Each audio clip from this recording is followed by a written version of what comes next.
Yeah, so members, ladies and gentlemen, I will come you back and let's have a review as in laws of thermochemistry.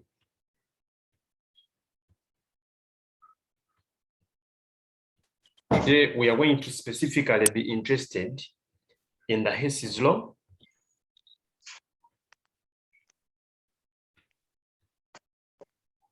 I'm calling it Hess'S law of constant heat summation.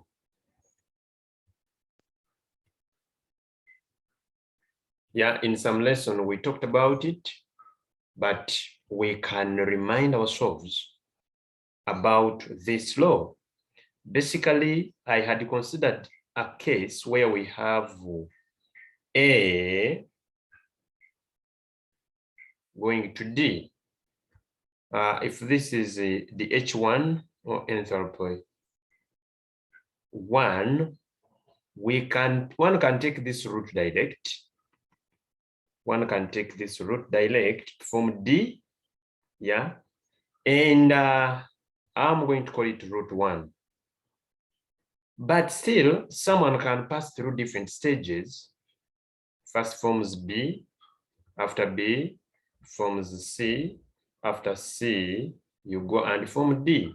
So if this is DH2, DH3, DH4, still these ones are enthalpy changes that can be passed through. So this one, I'm going to call it root 2. But all in all, the enthalpy in root 1 is equal to the enthalpy in root 2, meaning the enthalpy in root 1, which is the H1, is going to be equal to DH2 plus DH3 plus DH4. So you sum up the enthalpies. So enthalpy in root 1 is equal to the summation of the enthalpies of the individual enthalpies in root 2. So this one brings us to an extent that regardless of which route you take, the enthalpy change will remain the same.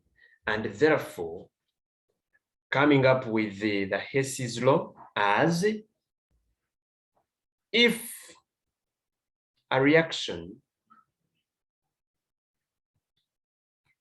is carried out, if a reaction is carried out in a series of stages or steps, in a series of steps, yeah, the enthalpy change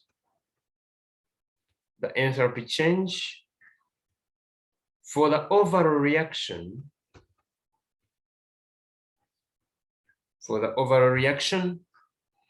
equals to the sum equals the sum of the enthalpy changes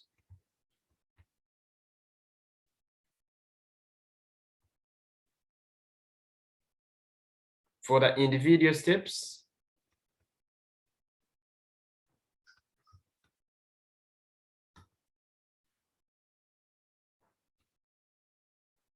at constant pressure and temperature.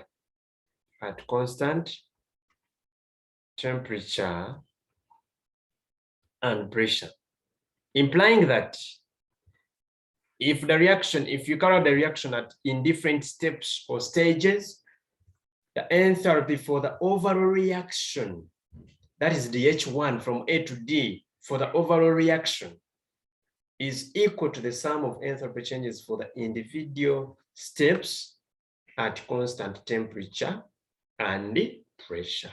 So that is it all about Hess's law. But someone can state this law alternatively.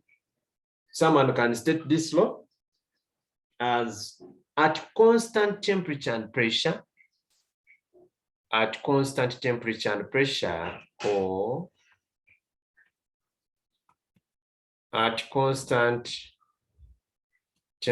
pressure,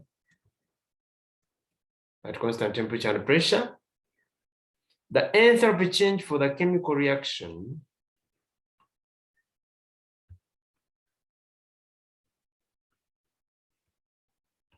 the enthalpy change for the chemical reaction is the same irrespective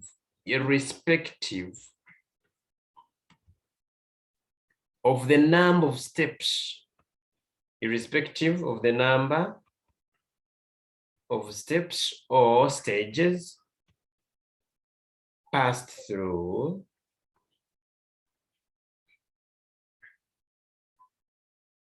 but will only depend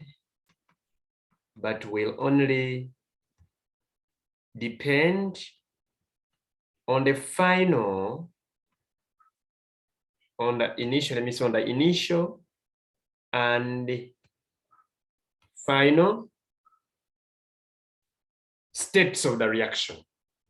Regardless or irrespective of the number of steps taken, the enthalpy change for the chemical reaction is the same, but will only depend on the initial and the final steps of the reaction.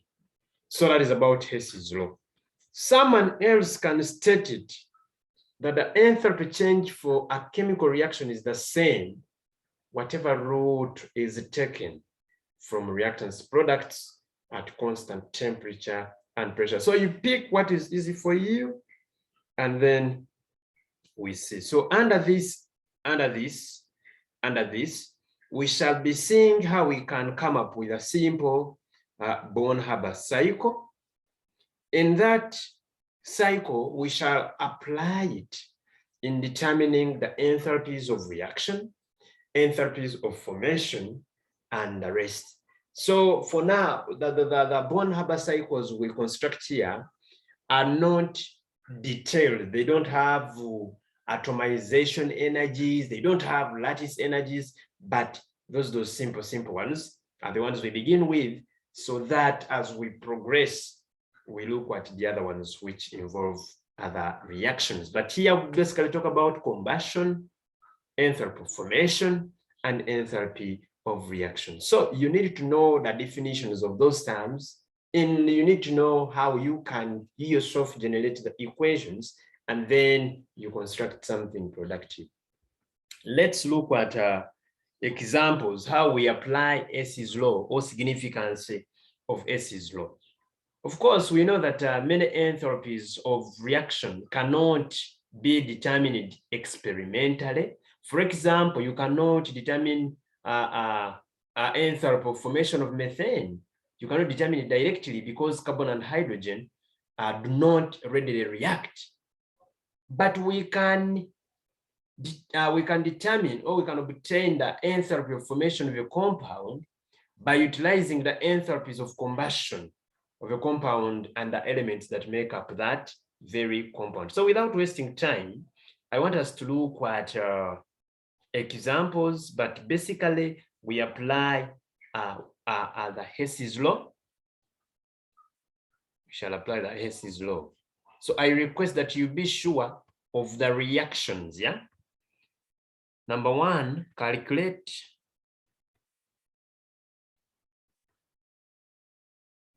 the enthalpy of formation of methane, enthalpy of formation of methane, given that enthalpy of combustion of carbon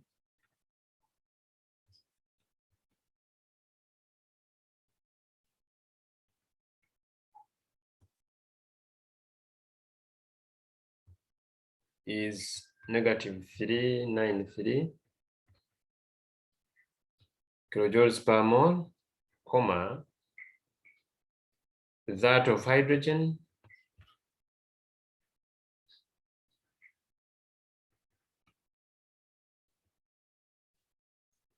is -286 kilojoules per mole, and enthalpy of combustion of methane and enthalpy of combustion of methane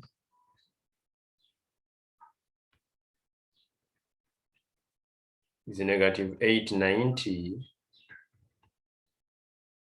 kilojoules per mole.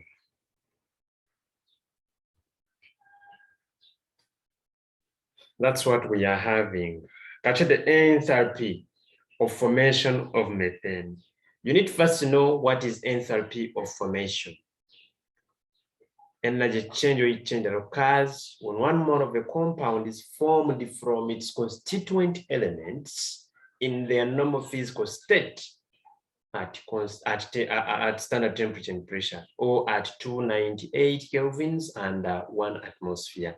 So when we say enthalpy of formation of methane, methane is CH4, meaning we want to see how 1 mole of CH4 is formed from the individual elements of carbon and hydrogen. So when you're writing this equation, you'll be having carbon solid plus hydrogen.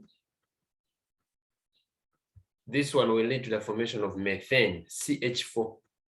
I told you to avoid balancing this side of the product when it is enthalpy of formation. When I say enthalpy of formation, you are forming 1 mole of a substance. So for this case, to balance hydrogen, we shall just put here a 2. So we want enthalpy of formation, that is the HF theta. So basically after here, they gave us another thing. They say that enthalpy of combustion of carbon is negative 396. Enthalpy of combustion. Carbon, the equation is carbon undergoing combustion in oxygen gas to form carbon dioxide. So we shall form carbon dioxide gas. Carbon reacts with oxygen to form carbon dioxide gas. When they say enthalpy of formation, or rather enthalpy of combustion, it means that that is the energy change that occurs when 1 mole of a substance burns. So here it is 1 mole of a substance burning. Then they said enthalpy of combustion of hydrogen. Hydrogen is undergoing combustion. Hydrogen is undergoing combustion. So hydrogen plus oxygen will form water liquid. Then they are saying that also enthalpy of combustion of methane. Methane, of course, when methane being a hydrocarbon, when it burns in oxygen, we produce carbon dioxide and water. So that is it. So if this is the H1, you need to confirm that all these equations are balanced. The H1, combustion of hydrogen. This one that they have given you is for 1 mole of hydrogen. Because even they say kilojoule per mole, meaning 1 mole of hydrogen burns in air to produce water. But here 2 moles are the ones burning. So we shall say 2 into negative 286 kilojoules per mole. The one of carbon, let me go to my DH2, is negative 393, yeah, kilojoules per mole. Then they have given me, is this equation balanced? No, we have 4 here, so we shall put here a 2 on this. Then methane burns, produce oxygen. We have 2, they become plus this, they are 4, so we have to put here a 2. We are balancing that equation. So it means that my DH3, because this is a gas, so DH3 is equal to negative 890. So by Hess's law, we shall apply Hess's law. Applying Hess's law, applying Hess's law, which means that the enthalpy of formation will be equaling to DH1 plus DH2. Then where I have reversed, I will subtract DH what? DH3. So negative 3. No, it is 2 into negative 286 plus DH2, which is negative 393, then minus DH3, which is negative 890. So this one will give you the answer. You compute and get negative 75 kilojoules per mole as the enthalpy of formation of methane. If you're with me at that point, members, type yes. If you're with me at that point, type for me yes. If you are with me, please, please, please let me say if you're with me. So someone who has used the other alternative that we used still can give you the same answer. It's a matter of balancing this equation very, very well. Let me do another example and we see how we catch up. Let me do another example and I see how we catch up.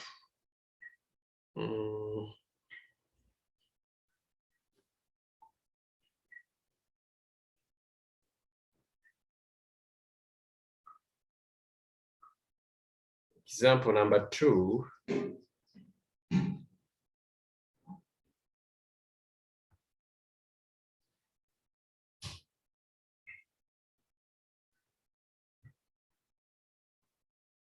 Calculate the enthalpy of reaction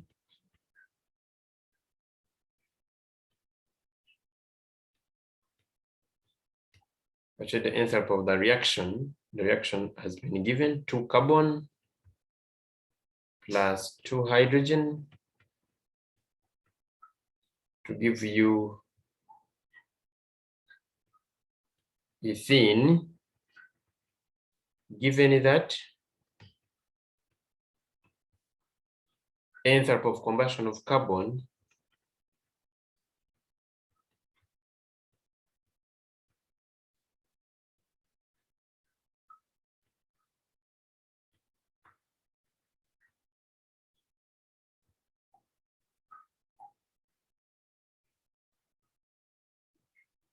as negative 393 kilojoules per mole, then enthalpy of combustion of hydrogen negative 286 kilojoules per mole, enthalpy of combustion of ethene is equal to negative 1393 kilojoules per mole.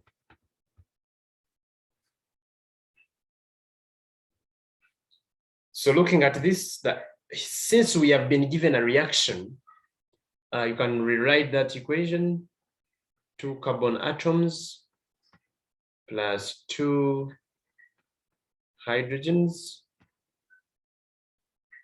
We shall form ethene, C2H4 gas. Enthalpy of combustion of carbon, it means that carbon is reacting with oxygen.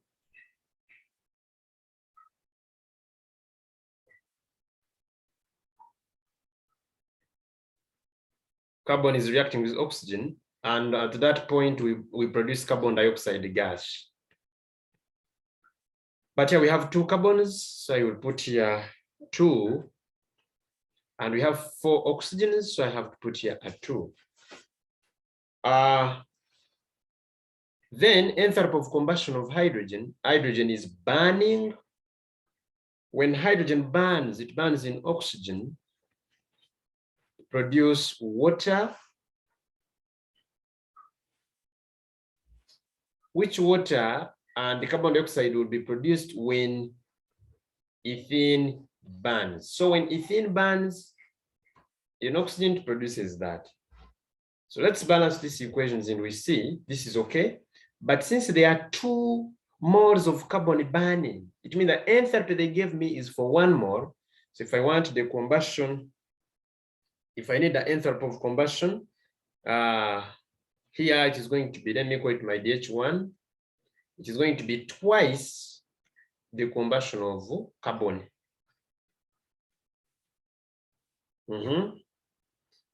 Then DH2, when hydrogen burns, this also, the one they gave me is for 1 mole.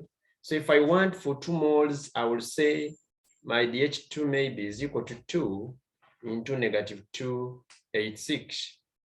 Then is it balanced? Hydrogens are 4, so we have to put here 2. And when ethene burns, we produce carbon dioxide and water, but is it balanced? I see oxygen is 4, 6, so I have to put here 3. Carbons are 2, the rest is okay. Now, when you look at this equation, we have our DH3 theta, which is equal to negative 1393 kilojoules per mole. So you apply Hess'S law. By Hess'S law, it means that enthalpy for the reaction, let me go to the HR theta, enthalpy for the reaction is going to be equaling to the H1 plus the H2 minus the H3. So this is going to be, the H1 will be 2 negative 393 plus 2 negative 286 minus 1393. So this is going to give you a value which is equivalent to positive 35 kilojoules per mole. Someone who has used the other induction method of cancelling after generating the equations, still that person will get the same answer. Any question? If you've understood, please type yes and I see if you've understood this. Actually, you realize that where I have reached is the match of the work that you have. Balance oxygen in combustion of hydrogen. Balance oxygen in combustion of hydrogen. How? Oxygens are 2. Oxygens are 2. Hydrogen burns to produce water. But we have 2 oxygens, and here we also have 2 oxygens. So there's nothing to balance there. Okay, so let me do you the last example. Let me do you the last example on this, so that we look at a different thing. So number 3. Here they gave us the thermochemical data.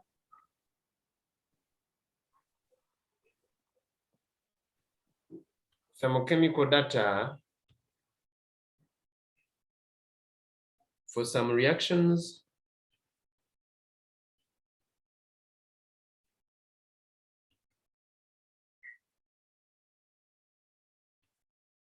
At 298 kelvins are given below.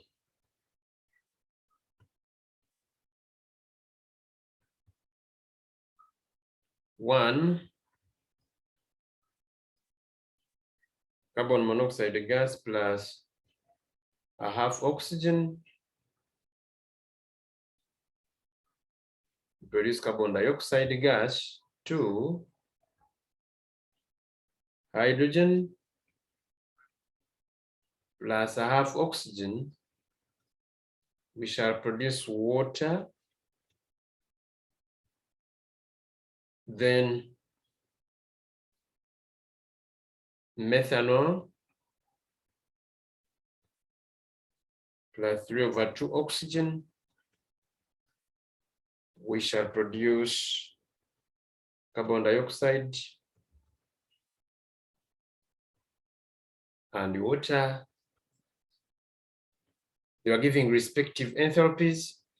DH negative 283.0 kilojoules per mole.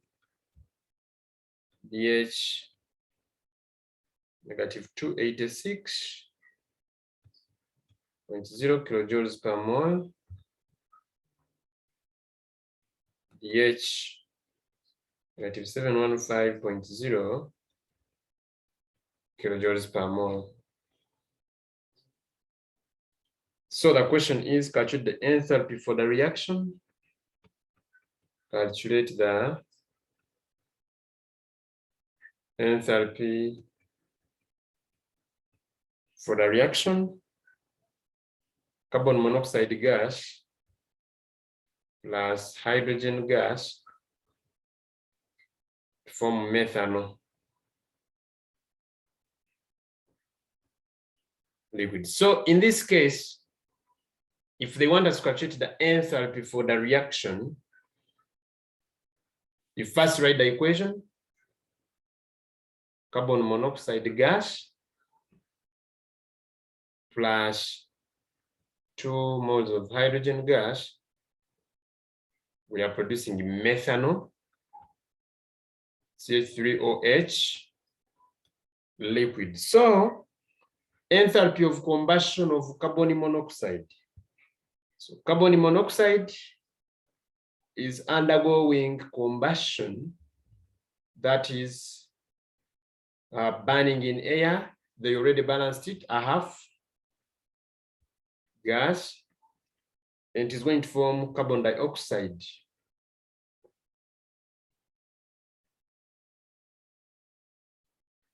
Hydrogen burns in air to form water liquid. Remember, these ones are 4, so we have to make these ones 4 also.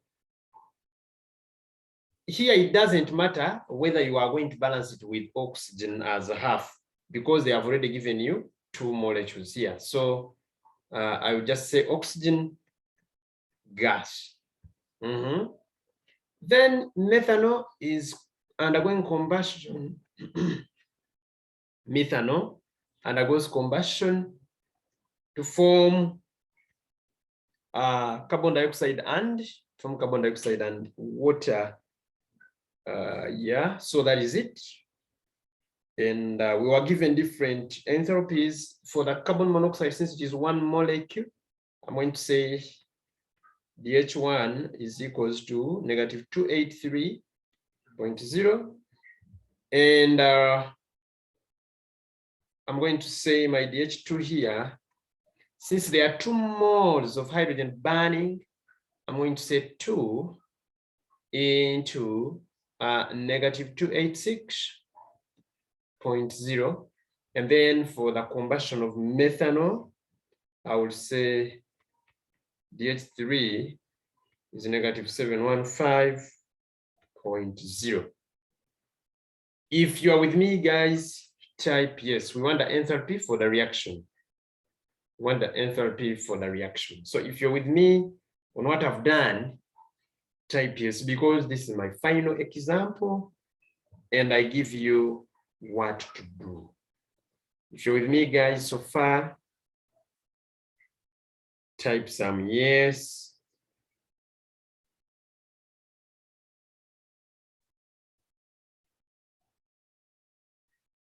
Very good.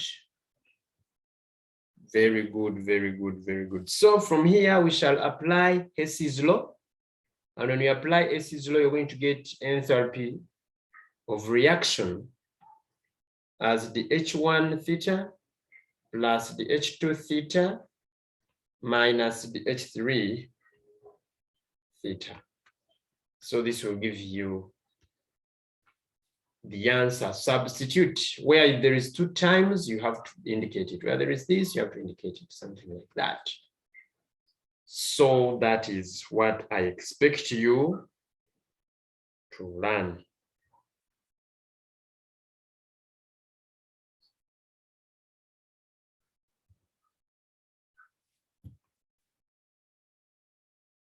So this is all about that work, and that one is going to take us to bond energies.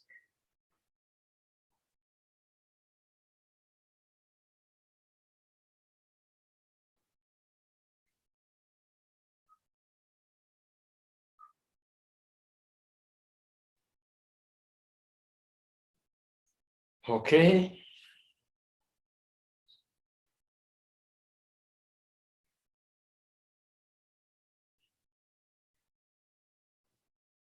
So that is all about Hess's law. That is all about Hess's law.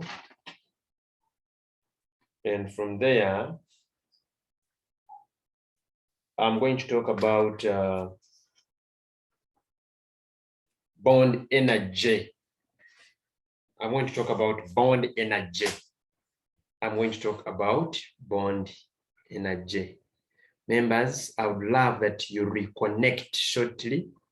You reconnect shortly. I've gotten some connection issue here.